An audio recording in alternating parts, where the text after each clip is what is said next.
okukozesa mwatyo n'ampama mu kamwa n'afuka mu kamwa era omutima omubyesaawa eyo ate empiso n'empanvu ziba mpanvu okunta abantu benattanga all the people that I killed natuuka akaseera n'enjijula mutima n'engamba omuntu akozesa atya n'ampama mu kamwa n'emmera omutima omubi n'entandika okusaanyaawo amanya n'eddoboozi nampija Estaprosi. I'm called Nampija Estaprosi. Ndi mukolomojo naye nze bavaayo Karamoja ne badda Bugwere ne tufuuka Bagwere. I'm from Karamoja, but we left that place and we are now from this side. Tambudde ne nsumba Dr. Agaba ye musumba wange kati. With Dr. Wagaba, my pastor now. Atambudde ne musumba Agaba Patrick. Yes, moved with Pastor Patrick Agaba. Abooluganda byengenda okwogera bingi naye nsaba mugyemuuko amakulu ate tuyige. I'm going to speak a lot of things, but get something from it. Kubanga bijja kubeera bingi abanyumirwa banyumirwe musege naye muggyemu muyige. It's going to be a lot, but you're going to laugh, but learn something. Alindeko katono. Amen. Tusaba mutujjiremu ekiwuuma. Sobole obuli. Nyingira Kampala n'emyaka 12. I came to Kampala when I was 12 years. Najja nzize kusoma P7 Kasangati Parent. I came for education for primary 7 in Kasangati. Najja nzize kusoma boarding. I came for boarding section. Munange ntandika okusoma we natuuka mu ssomero ojjukira tubeeramu ne classmate ne aba friend. Remember, I always have classmates at school and friends. Natuuka neefuna classmate omulala yali Mugwere, omulala Munyankole, omulala Mujapadola. I got my classmates. One was Munyankole, Mugwere, and Mujapadola. Ntuula nabo ate ng'olulimi Olugwere lwe nkozesa nga kwegamba oli alinga muganda wange. So I knew their language, so she was like my sister. Nga bo basoma dde. They used to come from home, they are day scholars. Nze nali mu boarding. Yes, in the boarding section. Munnange nga tutandika okuwuliziganya n'abaana bawala abo tuwanyisiganya mboozi kiki. We started having conversation with these girls. Ne bagamba naye lwaki ggwe onyumirwa nnyo okulya akawunga okuva ku mpaka ku ttaamu? So why do you enjoy eating portion from the start of the term to the end? Tolaba omulamu bwaffe engeri gye butambulamu. Don't you see our life, how it is moving? Nga mbagamba naye mmwe mukikola mutya? I told them, how do you do it? Nga batandika okundiramu embeera zaabwe ze baali bayitamu abawala abaali beetonda naye nga beetondera nga bwe bagenda ku ssomero ku makya. So whenever they would go to school, these were prostitutes. Olweggulo baba bazzeeyo nga babeera mu mulimu ogwo gw'okwetonda. So every time they would leave school, they would go naye nga bali mu 16 years, 15. So these people were around 15 to 16 years. Abawala ne bagamba naye lwaki toweekyanga n'ova kusoma ne tugenda mu ddenga oviireyo ewaffe kuba baali bapangisa gona ennyumba yaabwe. They told her, why don't you leave the boarding section and join us here in this corner in their home? Nabawuliriza saasibamu wadde ne bagamba bugambe mukwatemu katono ze n'ekyange. I didn't resist anything. I just said wait a bit, then nga netugenda okutandika okubeera nabo olugendo lwaffe lutambula kati. Now I started living with these girls. Naye nga bwe tuddayo olweggulo bagamba eno gye tujja ssente abasajja nga batera okujja. So they would tell me whenever we leave school that this is where we get money. Men would come in. Naye ng'ate mbeegomba nnyo olw'essente ze baali bafuna. But I would admire these girls because of the money they get. Ne batandika okukinteekamu omugagga yali omu najja natandika okujja. Yali musajja mukulu ng'ali myaka nga 38. So they started inserting this into my head. Now I was 12 years. Okiraba? Are you listening? Bannange tuyige.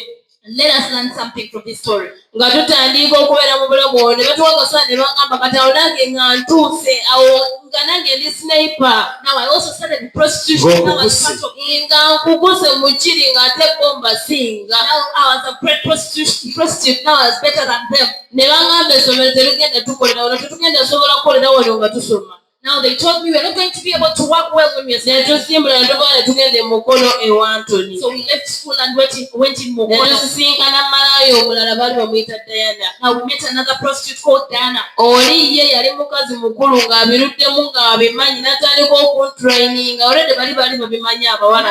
lady was also experienced in this job and started training. The lady started training. Now I was even a pro. Now I as a pro in this job. We stayed in Mukono for 2 years.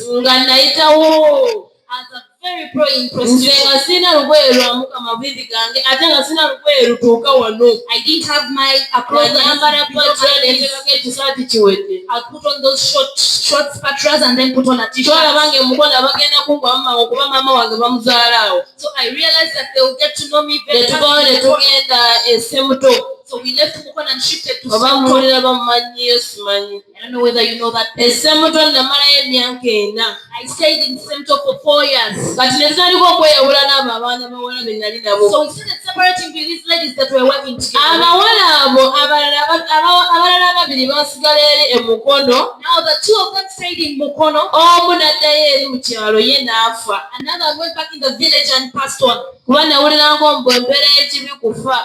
Then I heard that I wait for sin is dead. Ffe ne tusigala Essemuto ne neetandiika bannange Now we remained in Semto and I started the business again. Essemuto nakyekola I did all things you don't know in naye nga prostitution. nze ndaba ndi ku kituufu nga tebasobola kumpawula ne ngamba nti oba nti kiki nga ompawula nkuvumirawo. Now you would not even correct me because now I thought I was on the right. Essemuto namalayo emyaka 4 amanye emyaka 4 nga buli lunaku abasajja basobola okusulako nga 2. Now it was 4 years that every day I would sleep with over ate 20 men. omusajja akukula tajja kubalirira And then when a person buys akwana it, emitwalo gya 25 15 tajja kubalirira simanya abeere nawe ng'omukazi. so these people would pay their man around 250, so that I would not stop them from doing anything. nali Essemuto ne ntandika okumera omutima omubi. So I started getting a bad heart. olabanga omusajja agukozeseza namala n'akupama mu kamwa. Have you ever seen someone who uses you Wanje. and it gets in your mouth? Omusajja yagenda n'angula emitwalo 35 A man who paid me 350,000, n'antwala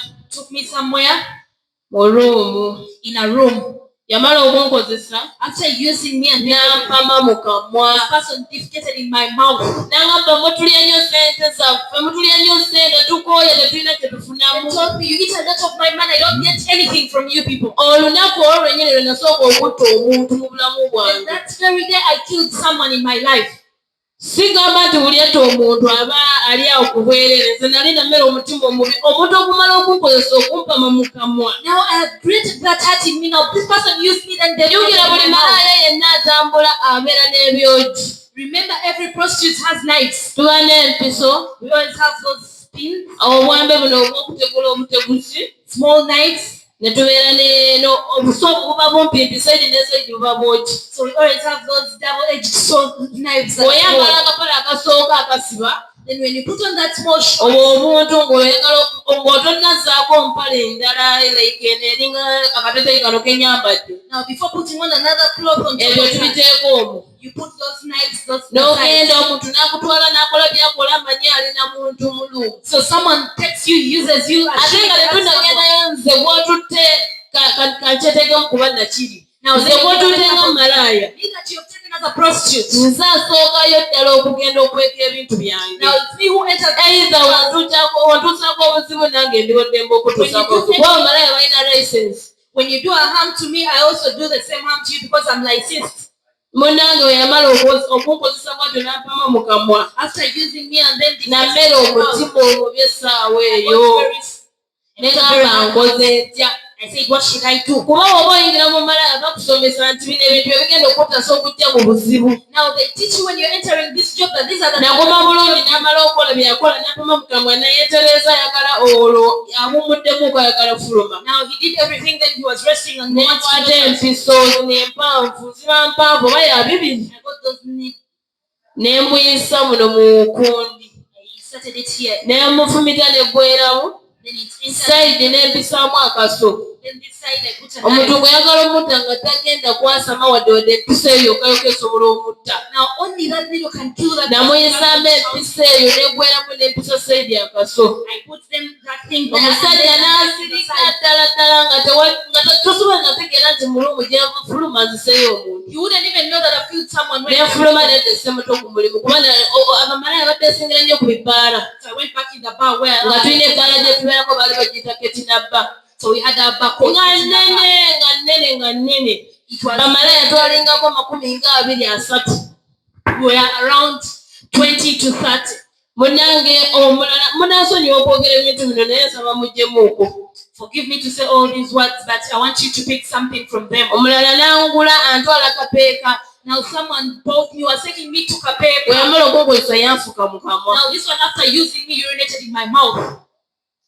Newo mulungi otya ng'olina omutima omulungi. Even if you're very good and you're good hearted. Olaba susuwo akulabikira bubi naye ow'omuntu. Now imagine your urine looks bad. Now imagine Weyamala okukozesa n'afuka mu kamwa. after using me, the urine. Jjukira ebintu byange entambula nabyo. Remember, I move with my equipment. Namukolanga we nakola I oli. did the same experience. N'asirikira omwo n'enfuluma n'envaayo. I killed him again and I moved out. Omulala yangula antwala kabimbiri. Now another boatman was taking me to Kabini. Yasasula emitwalo 25. Paid 250,000. N'antwala e kabimbiri. Took me Kabini. Kabimbiri antwala kunaaza mayiti ya mukazi we yafedda. So you are taking me to bathe the dead body of the wife that had passed away. Waliwo zino zi kofini zirimu nga firiji omuntu akala bukazi n'afuka wa green. They refrigerated the dead body so the person. Yantuusa amanye muntu mulungi kuba mugagga alina ennyumba sitting room eringa epakingamu mmotoka nga nnya. Now this person was very rich with a very Alina sente. and had money. Bwe natuuka n'agamba omanye ekikuleese wano Do you know what has brought you si here? kubeera naawe Not to sleep. naye njagala kuntereeza mukazi wange Now I want you to work on my. nga mmanyi mukazi oba mulema I thought maybe the wife oba mulwadde maybe sick. ngenda munaaza ngenda mutereeza. I'll just bathe them and Agenda awantu ajjawo mufu omuntu eyafedde then yakala. we went and removed the corpse of the wife. Nagamba oba oyagala obulamu kikole oba tewagala ogenda fuuka ng'oyo bw'ali. If you want life, do it. If not, you're going to Nali die. nagumaze nali nakaluba omutima. I had a very hard. Ne munaaza ne mutereeza I worked on the corpse and arranged it. n'amala ne yeegatta n'omukazi oyo. Then he had intercourse with the dead person. Ne yeegatta n'omeiti eyo yafuuka eya green omuntu eyafedda. That corpse that had already. N'agamba mutereeze ne mutereeza ne mwambaza omufu. Now after having everything, then I had to Ne mwambaza n'amuzaayo. and put the corpse back. N'anfuka yantuusa ku bbaala essaawa zaali 9 ogw'ekiro. Drove me back to the bar and I reached around 3 a.m. Guggwa. Then that job was also done. Ne tuvaawo ne tugenda e Kapeeka. Now again someone got me and we went Olwo nvudde Ssemuto ngenze e Kapeeka gye ngenda otandika okukolera. Now after 4 years I left Semto. I'm now going to Kapeka. Bwe natuuka e Kapeeka When I reached in Kapeka, waaliwo abawala nga bangi nga nze ndi oba 28 mu bawala abaaliwo. so there are many girls now. I was like the 28th of Natuuka nga nina omugagga wange yali ampa ssente nga buli wiiki nfuna ebitolo nga 45 bwe biti. So I had my rich man. I would get around 450 every week. Omusajja oli yangoberera paka eri. So the other man who went with me. Ali after wayina I- omulambo. Yalinga omugagga wange gwe nali nkuula. My daily customer who would always pay me now. And Kati bwe yatuuka ku bbaala jjukira waliwo abasajja batali bakumiikiriza ye nga watuuka ne woba onyirira otya ne woba ofaanana otya alina kulabawo omulala gwe ekikwagaza we kiggwa ng'alaba omulala naye so whenever a man reaches, they would see someone. ng'atandika okwagala oli omulala Now this man started liking nga me. nfuna omujja mu mutima mwange So I got jealous because my customer was now admiring someone else. nakula obutwa I got poison. nenfumba emmere kubanga ku bbaala bafumba emisana emmere So at this bar they cook. olweggulo tebabawa. So they don't give you food at night. Nafumba obulungi emmere nejja ne mbasavinga ekyali tekibangawo mu bulamu bwange. For all these girls, I served them. This thing has never happened. Eyiye negiteeka wali ngeri separate. Now for this other person, I put it separate. Negikubamu eddagala I inserted medicine in this food. n'agirya Then they ate the food n'afa. and died. Ayagala otya omusajja gwe nali njagala. I poisoned my other girl who wanted to take my customer away. Nembeerawo oyo omusajja mwennyini n'asenguka n'adda eno egundi emukono gye twali tusookedde. Now this man shifted to Mukono where we had. Nenfuna omugagga omulala. I got another rich man. Owulira saani kyakola. Are you hearing what the devil can do? Kati ebyo bye bindako maama. Byebyo ebiri mu nsi. Now that's what is happening in the Iggwe world. nange You and me. gye tulina okugenda Mukama waffe gye yatutuuma Where okununulayo our abantu. Lord sent us to Abantu rescue be. people, his people. Genda maaso. Continue. Bwe nfuna omusajja oyo omulala ng'alina ssente ate nga zikubisa amezi oli yagenze. Now I get a new man who even has more money than the other one who was giving me 450. Nga ntandika obeera naye nga kyenjagala kituukirawo mu ddakiika buli kimu lwakuba abamalaaya tebambala ngoye empanvu naye nga buno bwonna bwonna njagala kati nga katuukirawo mu ddakiika. Now this man will give me everything. Ate n'agenda n'ayagala mukwano gwange gwe nali nkula. Now I see this one also Linda admires my Cocato. other friend. Wait a bit. Oli omuwala eyafa omugagga woono ow'emitwalo 45 yakimanya nti gwakikoze. Teyakimanya kuba ye yavaawo n'atulekawo. Already yavaawo nga nze nfunye ebbuba mu mutima mwange n'agenda n'atulekawo nze n'ekikola. Tugende kuona omupya. Ne tusinkana n'ono omupya. Ate nayagala mukwano gwange. Mu kwagala mukwano gwange ne ngamba ekyaliwo ku luli kyekyo. Nkoze ntya? Omuwala yalina asthma. Omuwala nga asthma atera omujjira asthma simanyi biseera by'empewo asituka. Olunaku olwo lw'eggulo enkuba yatonnya. N'agenda mu buliri ne mukisaako blanket.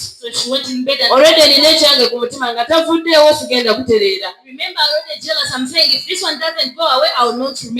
Nga yeebaka nga nange ngenda mubeesabeesa. Ojjukira obanga asima oyo waasituka oba tobitegeera oba osika omutima nnyo nnyo nnyo ng'olinga ayagala okufa. Abooluganda namutuga. Oyo naye n'afiira mu buliri. That one also died in bed.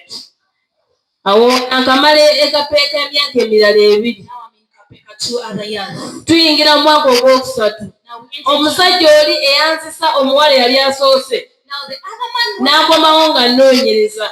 came back looking for me. Nga nnoonyereza noonya omuwala ali saidi ki nga ntuukako. Looking for proceed, then he reached. We yatuuka awo ku ppala twalusigaddewo abawala 3. Now we had remained 3 girls. Nze ne omuwala omulala. Me and other 2 girls. Naye omuwala omulala gwe muwala wa boss. Now this Oli yatuuka kwagala oyo ate mwennyini. this man comes back looking for me, but then sees the other girl for my boss and then admires the other girl. Ebintabula ne ngamba ekyaliwo kye kituuse onkoze ntya. Now this one also admires Mutima the other gwange girl. nali nebbuba. I was a very jealous person. Nali nebbuba. I was very, very. Nga wakutulako olaba bulaba ekindi mu maaso. You would even not see it in my eyes. Nga napokujjawo n'omuwala nze sigenda muta kuba we naamuta basobola ogamba oli yafa ng'ono waali. Ono owokubiri n'afa nga wendi. N'ono owokusatu afudde oyo yasigaddewo basobola okungwamu. So I got scared of killing the 3rd one because I killed over 2. Now I was scared of killing this one that they will get to notice that it's me. Nalina abasajja abalike malaaya tabeera na musajja omale tabeera na 10 tabeera na 10. A prostitute doesn't have one. Aba yayitawo nga buli ddakiika simu yange yali tewummula nga nze njogera n'abasajja olunaku nga ngula eddakiika za mwezi naye ng'ez'omwezi tezimalako wadde wiiki. So I'll be talking to many men. I would buy Nga njogera na saawa 4 ennamba ndi ku ssimu nga nina abasajja bangi. many men. Mu basajja omwo Among those be napanga ono owookusatu ne bamulyawo. are the ones that I contacted so that they Era omuwala oyo abasinga mu birango abantu abagoberera nnyo zi TikTok. those who follow TikTok and social media, Omuwala oyo bamusalako omutwe they sort of ekiwuduwudu kye kyalabika. remain this other part is under got to be the phones. Soko okwatemu ku nsonga gy'ogambye ebizibu kiri emutera osisinkana mu bufunze. So in short, which problems do you Okwetunda. prostitution? Kati oyo baamusaddaaka bamutemako omutwe. Bali be napanga leke abasajja abanga abangi tamalako emirembe. Gwe wamupangira. Nze Okay.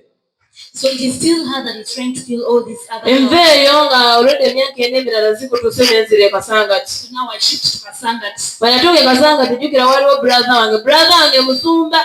Now my brother is a pastor. Jjukira nkola ebyo byonna abazadde bange taata assistant pastor mu kyaki gy'alimu. Now I'm doing all this prostitution. Naye nga tebabimanyi They don't know about it. nga wenzirayo waka kye baali bantegererako okumanya nti siri mu mirimu emirungi. So when I go back home, they Nga want to nzirayo na nnini I'll go back and ate nga wetuuka nvuma amaka gonna amaka neevuma mama neevuma taata bonna ne bafuma nnyo mbavuma bubi. Now they'll see that whenever I reach home, I would have Nga ndaba sirina kyenkalina sente ndina buli kimu nga nze banfumbako obufumbi. So I had all the money, everything. Nga nagula omubiri ndinga kabaka ng'onjogerako. You talk even about me. Munange nze Kasangati brother wange oyo yali yangambako dda naye mwana mama lwaki tologoka. Now I come to my brother in Kasanga, who's a pastor, who had already told me why don't Naye nga nze buli angamba nti kulogoka mulaba nga mulabi. Now whoever will tell me about salvation, Wa I'll see them as mukyawa. my enemy. I'll hate them. Brother wange we yangamba naye lwaki tologoka otambudde ensi eno osookedde mukono ogenze essemutogeze kapeka tewali wotannaba kutuuka ddala lwaki towanika. My brother tells me, why don't you give up and accept Jesus Christ? Namuvuma nnyo ate n'embeera omwaka omulala gwali mulamba. I abused him, then I stayed there for 1 full year. Bwatuukaawo ekasanga ti nga sinnamalawo omwaka nasinkana omuwala omulala yali mugwere. So I met another girl who was of my tribe. Omuwala oyo naye like nga yeetoola naye nga kale ng'alimuko okutyatya nga teyeeraga nnyo nga this one was also a prostitute but had some fear in her. Omuwala oyo twali tutambula. So we'd be moving. Enkazi wemba ntambula naye jjukira yali malaaya. Remember, we are all prostitutes. Naye ngamba naye prosego wayitawo lwaki tolokoka. But this girl would say like prostitute. Ani kituufu nange neetunda naye gwe wayitawo. This girl would tell me, I also sell myself. But nga nze nfaanananga muzimu kula buli kimu ky'olaba ekyamalidde ali nga ku bulamu bwange kindiko. I had all the accessories, all expensive things on my body. Ne tubeerawo n'omuwala oyo okumala omwaka mulamba naye nga wansinkana ngamba kimu tukola bino byonna naye tukola kibi tulokoke. So we'll tell ourselves to this girl, but this girl would always tell me, we are doing all these things. Lunaku lwajalemu omwezi oguwedde. Now last month, nga tulina oyo omuwala tutandise okunoonya emirimu nga ndaba sente zenna mu nnyumba kaseera ako okujja okutambula tunoonya mulimu nalinamu emitwalo 45. now money was reducing. I had 450,000. n'essimu zaali 6. 6 phones. Naye nga nze wemba essimu ezo nga zonna zikozesa. I would use all those phones. Nga buli musajja mukubira mu ssimu ye buli musajja alina layini. So I'll share these phones on different nga tosobola kutegeera nti mbakiitingako. They would not even realize that I'm cheating on them. Tubeera omwaka mulamba tutandise okunoonya emirimu nga nkooye esente ze kibi naye nga mpulira mu mutima gwange nkooye naye nga sirina kyakukola. I'm tired of this evil money, but I'll tutambula tugenza okunoonya emirimu egayaaza. we are going to look for jobs. Bwe twatuuka ku woteri bagiyita Sara Uganda. We reached on a certain hotel called Sarah, Uganda. Waliwo omuganda wange gwenzirako yali akolawo. That woman was working there. My other Oli bosi yangamba olabika bulungi ofaanana bulungi naye tugenda kuwa omulimu gw'oli mubbi. You look very well, you're very beautiful, but ng'anyambadde ebyabayaaye. because you're fifth, are dressed indecently. Like Olunaku olwo ne tuvaawo ne tugenda bayitayo ewampeewa. then we went in another village called Wampewo. Waliwo yatulagirira simanyi waliwo chipusi kiwagalawo abawala. So they told us that they need Bwe twatuuka omusajja yatugoba n'agamba nze sikozesa bayaaye. Then the woman also Ne tuvaawo ne tudda e Nangabo olunaku olwo lwennyini. we went to another village called Nangabo. Twagenda e Nangabo tukumaliriza tukomyewo kasangati. Then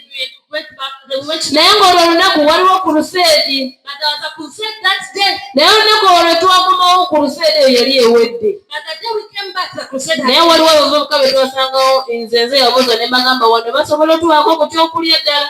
I said, can they give us some money here? Naye nsobola osinkanako omuntu ateeseteese bino ebintu byammwe. Can I meet someone who has organized this crusade? Omusajja yankwata ku mukono n'antwala ewa musumba Dr. Agaba. Then the man got me and took me to Pastor Dr. We natuuka When I reached there, namugamba nkooye embeera enjala ennuma. I said, I'm tired of this situation and I'm very hungry. Nzijukira bye bigambo bye nakozesa. I only said those 2 words. Dr. Agaba yangwa mu kifuba ne ngamba ki? Then the Dr. Gaba hugged me. Nze afaanana obubi. I said, who looks Nze like ye emisaayi. me was Nze omubbi. who is Atasaana. me who's not worthy. Musumba ngudde mu kifuba ono si The musumba. pastor has hugged me and said, this is not a pastor. Namubuusabuusa ne ngamba ono si musumba. I doubted and said, Kuba emabega eri nga sinnamala myaka ezo zonna nali nsasewo emabega nga ngenza okulokoka ne bangoba mu kyaki ne bangamba mbu okwetunda kwange kwayitawo ngenda suula bantu bakyaki. so they just me in church saying, I've done enough. Nawe kale ne ngamba ono si musumba. So now I find this man who asked me and I said, this is Emabega not a pastor. nagenda mu kyaki 3 Back then I nga wentuuka bagamba okwetunda kw'omalayo bwasukkawo tosobola beera mu kyaki n'abantu bano they abali. will tell me that you have sold yourself too much. You cannot join with us. Kati ntuuke wadutagaba ngwa mu kifuba simumanyi tamumanyi. Now this other pastor hugged me. Nakaaba I cried. musumba ng'asaba ngamba guma. Then the pastor prayed and said, be calm. Yakwata omutwalo n'agamba 50,000 z'oli 50,000 zange. Gave us 10,000 and said, share 5,500. Omanyi kye nali mbaze? Do you know what I was planning? Esente zo yazimpa 10,000. nali mmaze oddukubira pulaani nga ngamba olukumi kantegeka eddakiika nkubire ate omusajja oli. So I was already planning now this wife to let me call my other man. Gwe nali nyendako. The one that I was having intercourse with. Nagula eddakiika omanye eddakiika okugenda ku mabeera n'ogula eddakiika. Now to reach and nagula eddakiika ne basindikira ku nsimu ne ndaba message naye zaabula. So I bought these minutes, but then on minutes ne zibula ku simu. I really bought the minutes, but they were nowhere. Omuwala oli n'agamba wali okirabyeko okugula minutes ne zibula ku simu. Have you ever seen this happening? Prose wanika lokoka. And this girl told me, Prose. Hallelujah. Omuwala ne tutambula ne tugenda naye waka n'agamba njagala nkutuuse ewaka nveewo nga ntegedde nti oli waka.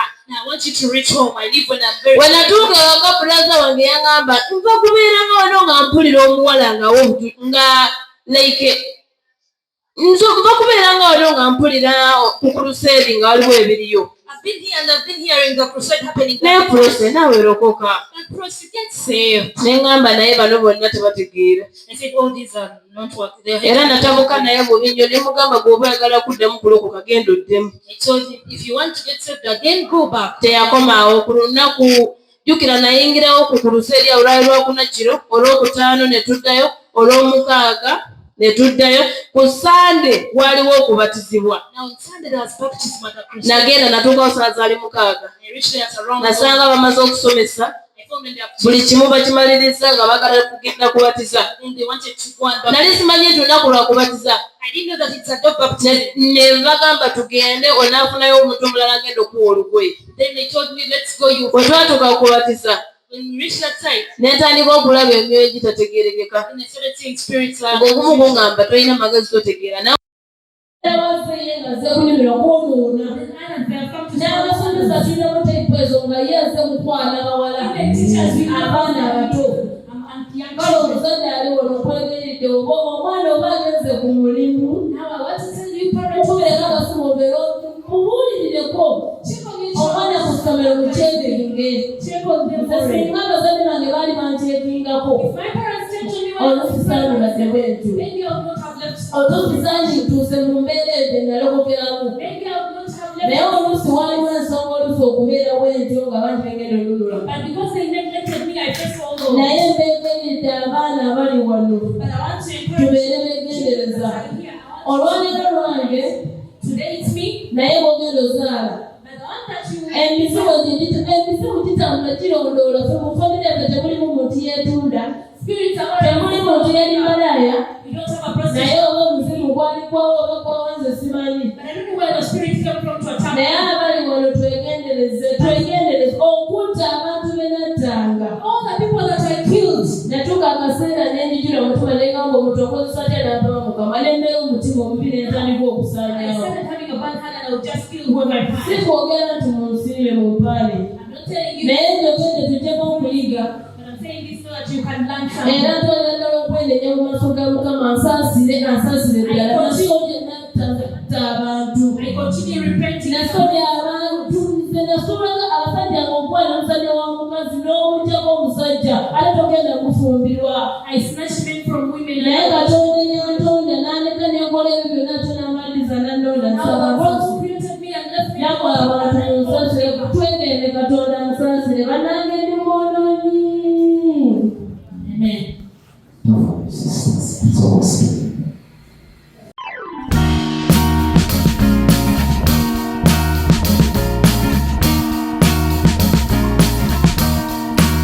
I am waiting for a bus at the end of the night, under street lamp, bed face flamed by the light.